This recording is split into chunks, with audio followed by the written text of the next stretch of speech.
All right. I will call this meeting to order at 10 o'clock. Good morning, everyone. Linda asked to read the land acknowledgement. The city of Thorold is situated on treaty land. This land is steeped in the rich history of the First Nations, such as the Hattawin-Durrunk, the Haudenosaunee, and the Anishinaabe, including the Mississaugas of the Credit First Nation. There are many First Nations, Métis, and Inuit people from across Turtle Island that live and work in Niagara today. The city of Thorold stands with all Indigenous people, past and present, in promoting the wise stewardship of the lands on which we live. Thank you, Linda. Are there any declarations of interest? Okay, I have one in case the topic of the Munro House comes up. And Councillor O'Hare also declared for the same reason. Can I have a mover and a seconder to adopt the agenda, please? Councillor O'Hare has moved. Jonathan has seconded. I call the question. All those in favor? Anyone opposed? All right, then that is carried. Can I have a mover and a seconder to adopt the minutes of our last meeting on May 28th, please? Tom has moved. Dave has seconded. I call the question. All those in favor? Anyone opposed? Then that is carried as well. Our next item on the list is correspondence. First item is our new staff liaison. I would like to take this opportunity to officially welcome Mark Davidson as our new staff liaison. Welcome to the Heritage Committee. We're looking forward to working with you. Thank you very much. I'd also like to take the opportunity to thank Nick Bogarts for all the work and his very valuable advice that he has given to the Heritage Committee over the last 1.5 years. We'll miss him, and we wish him all the best in his future endeavors, and hope maybe we sometimes will see him on the committee for certain items. Moving on to the new strategic plan. I don't know whether you've had a chance to read it. I'd just like to very quickly address what concerns us. Heritage preservation is actually mentioned 4 times in this plan. First time in the message from Mayor, Council, and staff. This plan reflects our commitment to providing high-quality services, promoting economic prosperity, and preserving our natural and cultural heritage. That's number 1. Second mention is made in the overview of the city of Thorold. Thorold continues to evolve with a focus on sustainable development, economic growth, and preserving its unique heritage for future generations. Then it comes up again in the first of the 3 main topics, vibrant and prosperous community.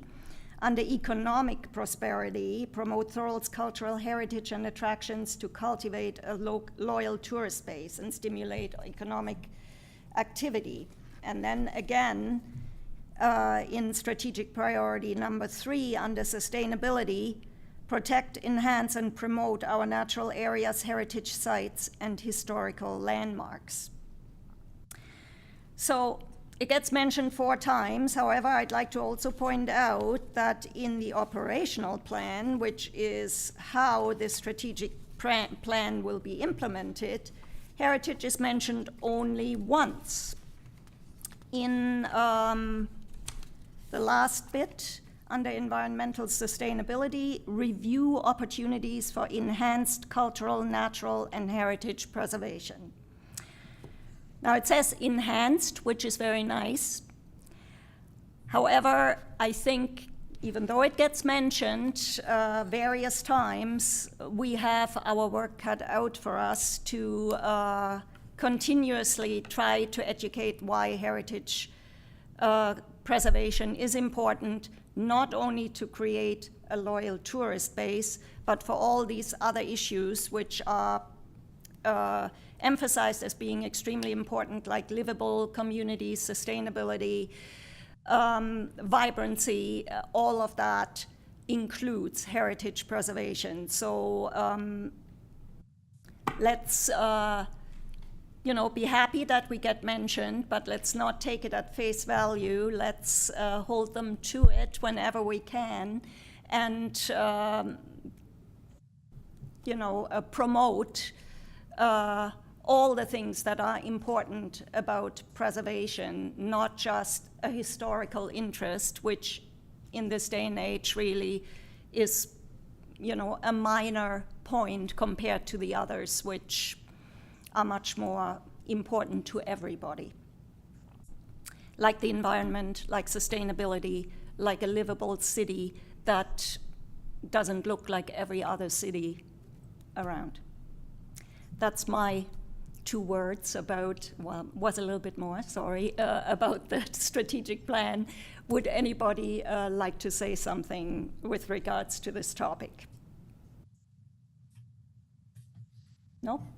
Okay, then we'll move on to item 3 under correspondence, which Sorry, Madam Chair? Yes? Sorry. Through you, Madam Chair, if you could just mention that, or I'll mention it, that the strategic plan is available on the city website. Should anyone wish to read it in its full detail? It's also included in our agenda package, so... No, I understand. I'm saying that for viewers who may not have the package. All right. Good point. Thank you very much. So anybody who's listening in, if you're interested in the strategic plan, you can find it on the city's website. Item 3 under correspondence is Bill 200, amendments to the Ontario Heritage Act. The bill actually is the Homeowner Protection Act, but it includes an amendment to the 2022, I think, was it 22 or 23 when the Heritage Act was first amended? That's right. It's an amendment to that in which the list of potential candidates for heritage designation was, there were changes made to, with regards to that list, that properties could only stay on it for 2 years. And the ones that were already on it on that time were terminated from that list originally on January 1st, 2025. There has, because municipalities have been struggling with getting places designated and been asking for an extension of this deadline. This is now official. The deadline has been extended to the 1st of January 2027. That is a small victory for heritage. At least municipalities have 2 more years to work towards protecting these buildings that are on their list. Any comments? Nope. Okay. Moving on then to financial invoices for payment. I have submitted 1 small invoice for 2 digital history plaques. Has anything happened yet with those, Mark? Those have been sent to finance for processing. Okay, great. Thank you very much. Any questions, comments with regards to financial? No? Okay. Moving on to ongoing business. The Stone Store, I understand there are still some things that need to be sorted out with planning with regards to the construction in the back. Do you know anything about that, Mark? Yeah, I can give a little bit of an insight on that one. The developer is looking at doing a 9-unit residential development to the rear of the Stone Store. one of the engineering standards is that you cannot have two different municipal servicing connections going to two different buildings. So they've actually submitted for a consent application. The challenge with the consent is that it's just a residential building in a commercial area. So we're having discussions with the developer about different opportunities and actually going to discuss further with engineering staff whether there's an exception that can be made to that policy so that we don't have to do a severance. Okay. So we're investigating a couple of different options for that one as how they move forward with it. Okay. Thank you very much. Other than that, there's not anything else to report. Construction hasn't really started because of this issue, I would imagine, and but we've already discussed the building that will go up, and we'll just review as it goes along and report on the progress. Next item on the list, the Flannery House. Wynn, any No signs? signs of any work going on, Madam Okay. Chair. All right, thank you. Next item, installation of history plaques for designated properties. First of all, the Stone Store staff is still looking for the plaque. That had happened once before. These plaques were ordered actually years ago. Then COVID happened, things didn't get installed. The Dobie House plaque, which was together with this one, stored together with this one, was installed last year. The Stone Store was under renovation, that's why we held back. But again, they have to find it because it got filed somewhere in the public, in the services department, and there also seemed to be a little bit of confusion over what kind of a plaque that it was. There was a bronze plaque for the Lock 25 designation, which had to be installed. That one was found, and I imagine they looked for another plaque that looked like that. But of course, this is the history plaque, which looks completely different, so they might have just overlooked it. As soon as we find it, or they find it, it will be installed. The other two, St. Andrew's Presbyterian Church and Trinity United Church, those are two designated properties that didn't have history plaques yet. The ones that the invoices are going to finance for right now are the plaques for those two properties. I will put a stake into the ground at St. Andrews sometime this week and then let staff know so that they can install the stand. I have already talked about where to put it with the people at the church a couple of months ago. With regards to Trinity United, I still have to have a meeting with Dave Copeland and his associates where best to put it and when they would like to put it up. That hasn't happened yet. They are also going through all sorts of negotiations and trying to figure out ways how to make the renovations for the back of the church work. So, but I'll let the committee know as soon as I know more. I would imagine that the St. Andrew's plaque will be up by our next meeting. Any comments with regards to those issues? No? Okay, then we'll move on. Any update on the heritage permit? That's, no? Nothing at this time. Okay. All right. Yes, Councillor? Thank you, Madam Chair. This is a question to Mark. Mark, now that we no longer have Nick, I believe Nick had started working on the heritage permit. So is this, has he a file that he's forwarded to the city so that we can continue his work? Yeah, through me, Madam Chair, Nick and I are in dialogue about all of the items that have been worked on, and that certainly is one of them. So I imagine once I have a more fulsome conversation with Nick, I'll be able to give the committee a better update on the permit status. But yes, we will be utilizing the work that they've done thus far. Great, super, thank you. Thank you very much. Any other comments? No? Okay. Moving on to new business then. Here we have our two designation projects. The first one being the Williams Dayball House at 82 Welland Street North.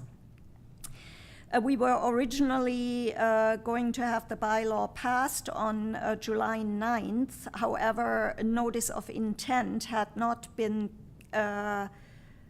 posted yet 30 days prior to that, so we move the passing of the bylaw to the council meeting on August 13th. Now, Justin, do you know whether notice of intent has been posted by now? I'll ask Mark that. Okay. It has not been, it has not, it's been proved, and we're just waiting to get everything in order. So it will be probably within, if it's not this week, early next week, it will be. Okay, just as long as it's 30 days before August 13th. Correct, yes. All right, We'll okay. make sure that happens. Good, thank you. Also, when the bylaw is drafted, Nick ensured us that the tree, the 200-year plus white oak on the property, which the owner is very passionate about including in the designation, will be included as a designated feature in this property. So I just want to stress that again. All right. Then we move on to 18 River Street, Port Robinson. Research is being conducted as we speak. Sarah and I have actually visited Madeline and Brian, the owners of the house, and Sarah has had a look on the interior and also at the documents that the owners have from previous owners about the house.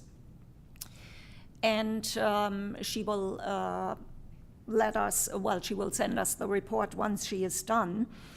I am very much hoping that that will be by the time our next meeting at the end of July will come around, at which time we will then have a motion to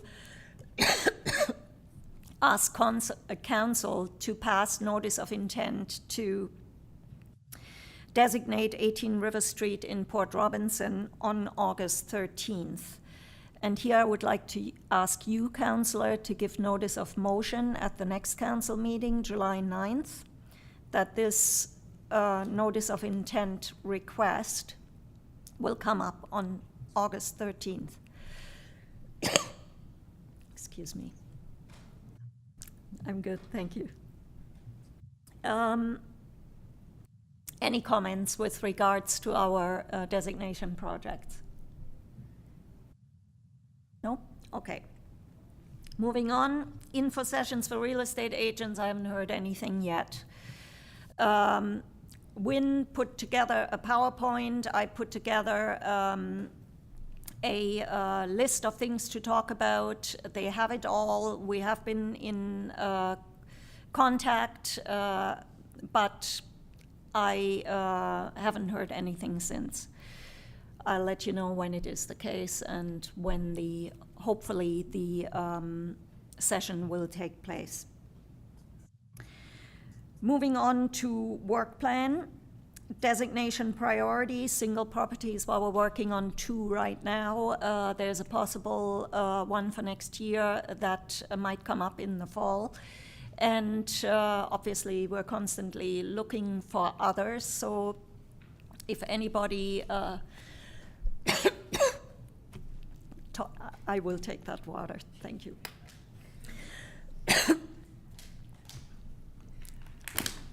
Thanks very much. If anybody talks to owners of historic properties who are interested, please let them know that the Heritage Committee can help. And with regards to districts, we already touched on this in the last meeting. Nick made the suggestion that we map out areas that would make sense as heritage districts. We had deferred that to this meeting, is anybody interested in looking at areas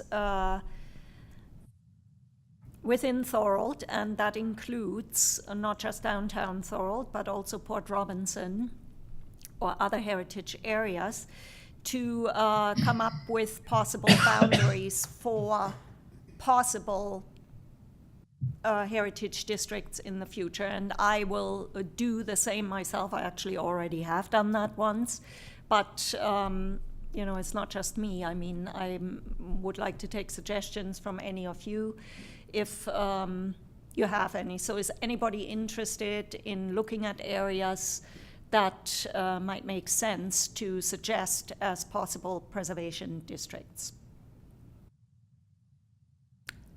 No? Then I will present my version. I'd be interested in something like that. Okay, all right. If you want to have a look at, you know, historic areas within Thorold, and keep in mind the unofficial list. We don't have an official list of undesignated buildings, but we do have an unofficial list, which used to be posted on the city's website. It's not anymore because it doesn't officially exist.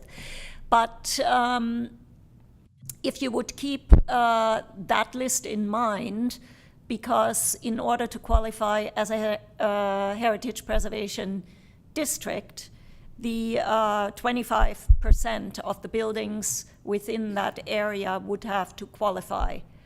And so, you know, also keep that in mind if you want, if you think, oh, there's one house on that street which really should be within the district, but if there's 40 others that don't qualify, there's a higher chance to designating a smaller district, and that house is just not in it, if that makes sense.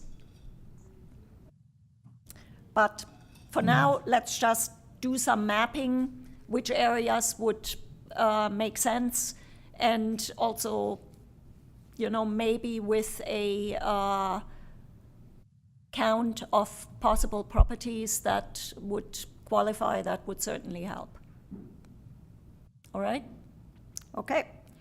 Any comments? No? Okay, let's move on then. Info fairs and events. Canada Day is going to be the next one. We are going to have a table, like the Heritage Committee is going to have a table on one of the 3 days of the festivities. So far, I'm down on Jacob's list for either Sunday or Monday, depending on weather. Monday would be my preference because that is actual Canada Day. And but if it's pouring rain, we might change that to Sunday. If anybody is interested in joining me for part of that, you're very welcome to do so. But more excitingly, we have another heritage event on the Canada Day weekend, because on Saturday, the Niagara Jazz Festival has its Music in the Park event in the Battle of Beaver Dams Park. This will be an all-day event from, I think, 1 o'clock in the afternoon until 10 o'clock at night with multiple bands. This will be a huge party. Come out and join. It will be fantastic. And the Jazz Festival usually has at something called Tent Talks. And our own Tom Russell is going to do a talk on that day. You are, right? Yes. Tom, please let us know when and where and what you're going to talk about. Thank you, Madam Chair. It's early in the afternoon at 1:45. What I'm going to talk about is we'll be talking about it a little bit later here today, but it's the events surrounding the development and the beginning of the Welland Canal and the first canal, and that's what we will be talking about. Okay, great, awesome.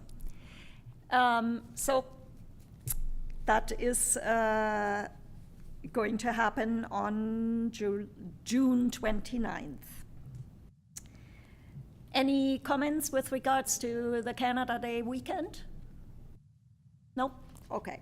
Moving on to the weekly market, our first date to be there was canceled due to thunderstorms, but I've been slotted in for July 31st by Jacob. He offered me July 3rd, but that was right after Canada Day. Since we're already there then, I thought that was a little bit too short a distance between, so we're going to do the end of July instead. And then the most important event that we're going to be involved in this year is the Turning of the Sod commemoration in November. This is not really a heritage matter. This is really a city matter commemorating an important historic event that put this city on the map economically, for trade, and really internationally, because it opened the West to shipping trade and the St. Lawrence Seaway. We have had our working group, Tom and Dave and Mary and Linda, come up with the wording of plaques and also the suggestion to approach the St. Lawrence Seaway. First of all, to participate. The canal is operated by the Seaway, so obviously that makes sense. And to perhaps ask their support in financing a suitable plaque. Do you guys have any further comments? Tom, you and I met since then in wording the letter to the Seaway. I have since then forwarded that to Tessa at the mayor's office for when they are ready to approach the Seaway. We actually have to make a decision right now. Justin will introduce that, but before we do, any other additional comments you would like to make? No? Councillor? Yeah, thank you, Madam Chair. I just want to add to this that I was at Thorold Secondary School's graduation celebration last night with our MP, Vance Badaway, and he is very interested and wants to be at this event. So we'll have to make sure all dignitaries are informed and include invitations for everybody. So, Okay. Thank you. Thank you. All right, over to you, Justin.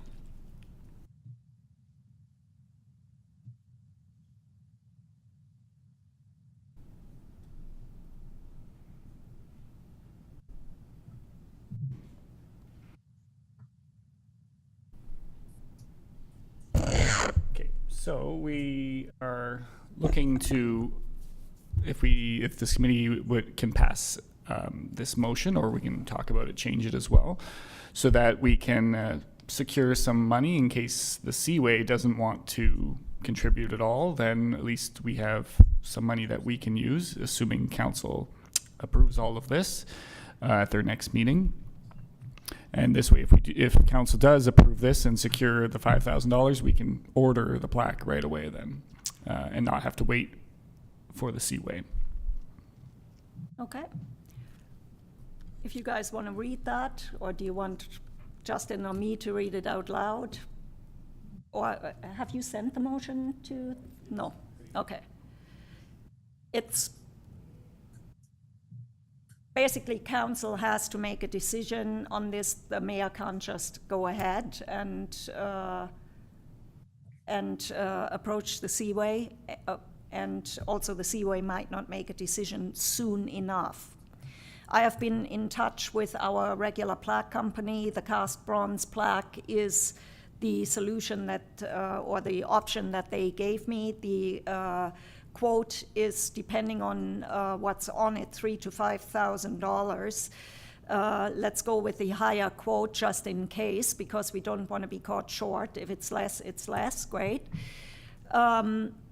But the plaque will take a minimum of 4 months to manufacture, and that is already with McGee having approached the foundry about our time frame and the foundry making this concession. It can take up to 6 months sometimes. But it would have to be ordered by mid-July. So that's why we have to make sure that this order goes in. So is everybody all right? Has everybody read the motion? Okay. Then can I ask for somebody to move on this motion? Tom has moved. The councillor has seconded. All those in favor?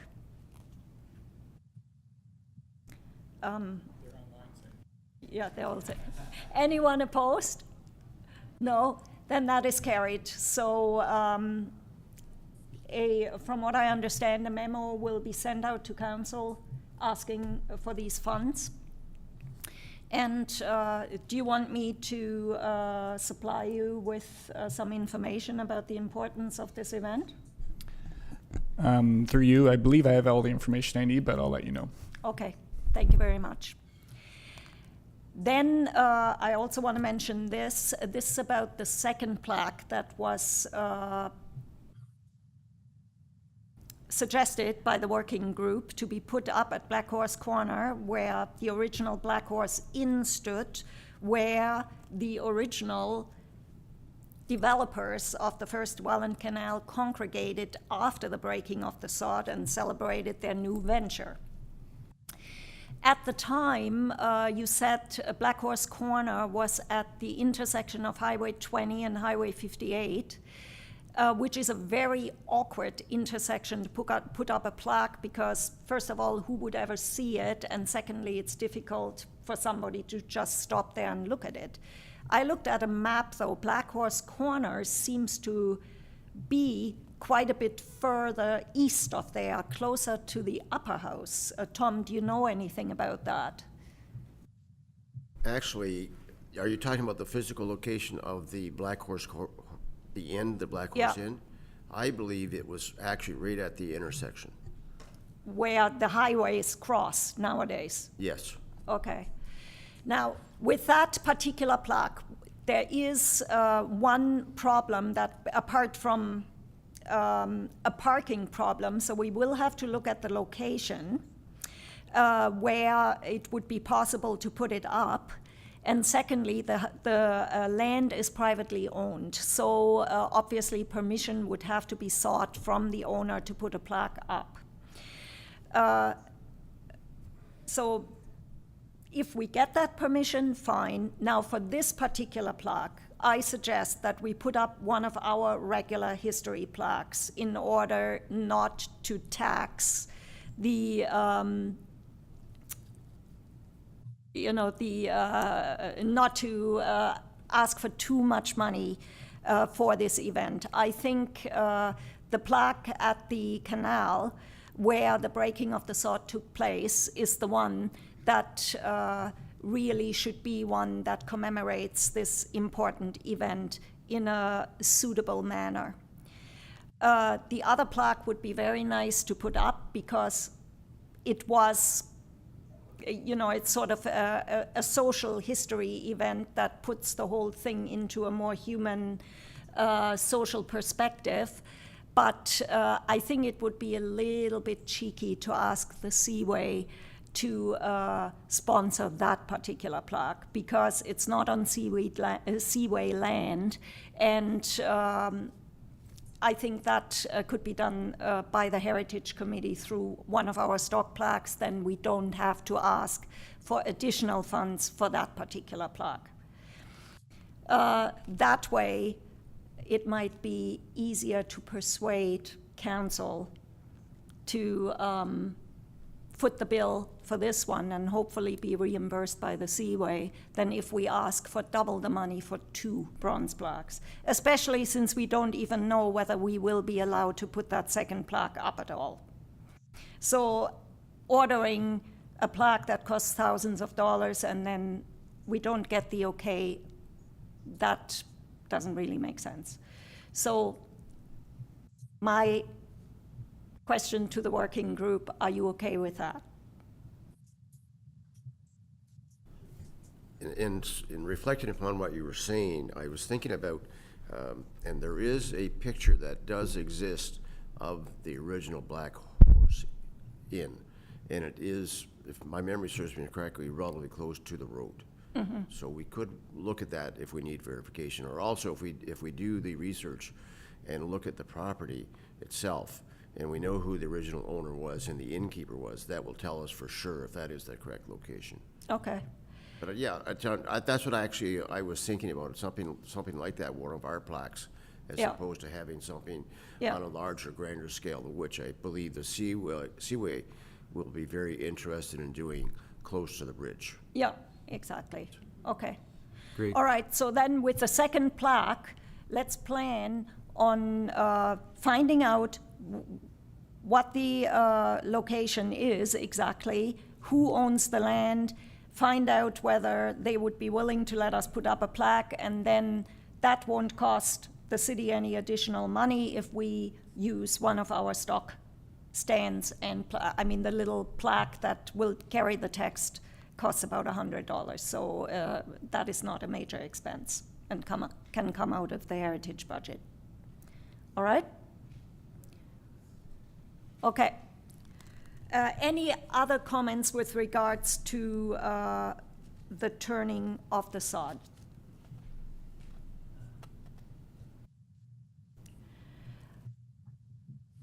How the actual event will take place, that we can decide over the next couple of months. Let's definitely talk about that again at the next meeting. Then we have a 2-month hiatus and won't meet again until September. By then, things should be in place by the September meeting, so that city staff know what they are dealing with, and also what's required, also who invitations will be sent out to. Vance Badaway right away said, oh, make sure I'm invited. I would really like to be there for that. I think this is an event that a lot of dignitaries would like to be there for. All right? One other question. When the mayor receives a response from the Seaway, will he notify you relatively quickly as to what their intentions are? We don't know how fast the Seaway will respond.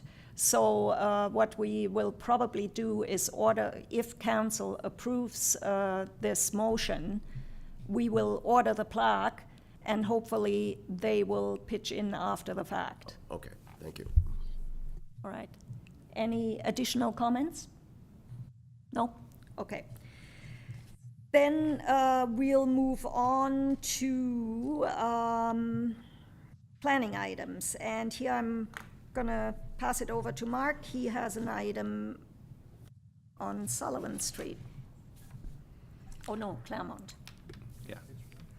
Thank you, Madam Chair. Not really a major item, but it's when we do pre-consultations, anything that kind of has a heritage flair, I want to kind of just bring to the attention of the committee.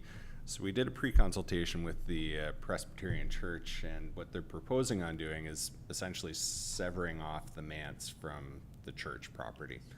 So no real implications, but obviously they would divest themselves of the manse at a future date. It would be separate from the property at that point. So not having the history of the Presbyterian designation, I just wanted to bring that to the attention of the committee, just the intent to do some sort of severance. It doesn't mean that anything is going to obviously happen to the church. I would imagine when they sell the manse, there may be some developer or maybe another person could, anybody can buy it. It's just a question of who is interested in it and what they would do with that property. At this time, we don't have any idea what might happen to the man's property other than the severance, so it would become 2 separate parcels. So that's really it for now. kind of anticlimactic. There's really not much that's happening with it, but again, when we see it, I just want to bring it to the attention just so the committee is aware that there are things kind of happening with ownership on that one. Okay. I actually have a question with regards to this. It's not necessarily a heritage question. If there are no specific plans for this property yet, why this parking pad in the front? Well, through you, Madam Chair, they would have to provide the necessary parking, a parking space. So we would ask that they at least show where one could be situated if they were going to do a severance. You'd also note that the property line goes through an accessory structure in the rear yard, so that accessory structure would either have to be moved or removed from the property. So there are a couple of subtleties with that one, but from our perspective, we like to just make sure that parking can be provided on site as well. Well, the reason why I'm asking is that accessory structure in the back is a garage. And that land beside the church, this might be really, I know I'm not a planner, but I'm just going from, sort of common sense kind of, why don't they do it like that? That land beside the church, I don't see being of any benefit to the church. So why not just have the parking in the back as it is right now and let them go through, move either the property line over or agree to a shared driveway? Through you, Madam Chair, I mean, they could certainly look at that. I know when we talked, they wanted to make sure there was some space on the east side of the church so that they could maintain and basically for maintenance purposes. But that doesn't mean that it needs to be that far away from the structure either. There is an opportunity, and again, we haven't received an application, so that was just a concept. Yeah. So we did have some discussions just about the necessity of that space as well. But they're very open to any sort of inputs that might be provided by this committee. Okay, great. The only thing is that a parking spot in front of a house is never particularly attractive in a residential neighborhood. And if there were other solutions that could be found so that cars could be parked in the back, would be preferable, but it's not really a heritage item, so it's just sort of general input.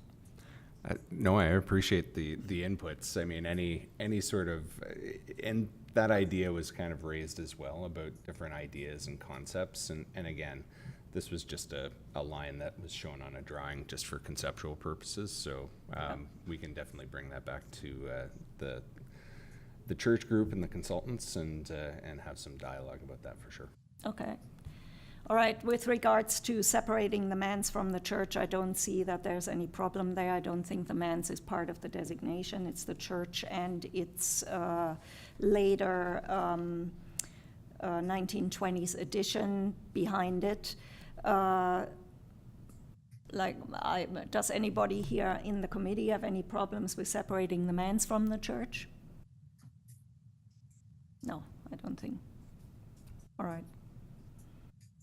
All right, so we'll put that down as noted, and it would be great to be kept informed what's going to happen to it. That's great. Thank you, committee, Madam Chair. All right, thank you. That building might have been on our list of unofficial buildings to be preserved. It's quite substantial, so even if a developer did buy it, it would be nice if it were added to rather than torn down. That's also noted. And again, that was why I wanted to bring it to the committee's attention, just so that I could get that insight, just as to how interested the committee is in that structure. And if there is an interest in that structure, certainly we can pass that on and even make reference in our planning report about the cultural significance of the manse. I mean, it is definitely at the border of one of the areas that would be of interest as a heritage preservation district.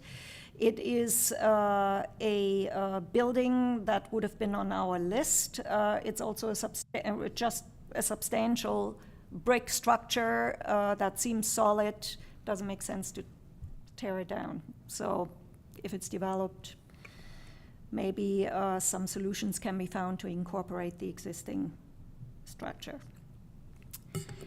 All right, any other comments with regards to this item? No? Then let's move on to, outstanding items. Does anybody have any news or comments to make with the items on that list? Councillor? Yeah, thank you, Madam Chair. I just wanted to say with Beaver Dams Church that there's a meeting this Wednesday, 7 p.m. at the church, in-person meeting. It'll be, I believe, the last one before September. September has Apple Fest on September 28th. That's just to keep people informed, and everyone's welcome to come out Wednesday evening at 7. So, thank you. Okay. Any comments? No? Then, I guess we move on to roundtable discussion. Mary, would you like to say anything? I have nothing to add at this point, Madam Chairman. Thank you. All right, Dave? No, not at this time. Okay, Jonathan? Thanks, Madam Chair. No, I'm good. Thank you. Okay, Linda? No, Ray? not this time. No, nothing. Thank you. Okay, Wynn? Nothing for me, Madam Chair. Ricardo? Nothing to add at this time, Madam Chair. Thank you. Thanks. Councillor? Yes, thank you, Madam Chair. I just wanted to point out to members and any residents who are watching that our chair has had 2 articles on heritage published in Thorold Today. If you're interested in reading them, just look up Thorold Today online, go to their webpage, and they have a search engine, type in a keyword heritage, and you'll see the 2 articles there. So I encourage you to read them. Yay, Madam Chair. Thank you. Tom? I would like to add my congratulations to your work. It's very significant, it's very important, and you are really doing a wonderful job for Heritage. Oh, gosh, thank you, honestly. Thank you very much. Thanks. Justin? Nothing to add, Madam Chair. And Mark? Nothing at this time. Okay, thank you very much. I don't have anything to add either. Our next meeting will be held on July 30th at 10 a.m. Hybrid meeting as usual. And if there's no further business, this meeting is now adjourned at 10:48. Thank you very much, everyone, and we'll see you next time. Bye.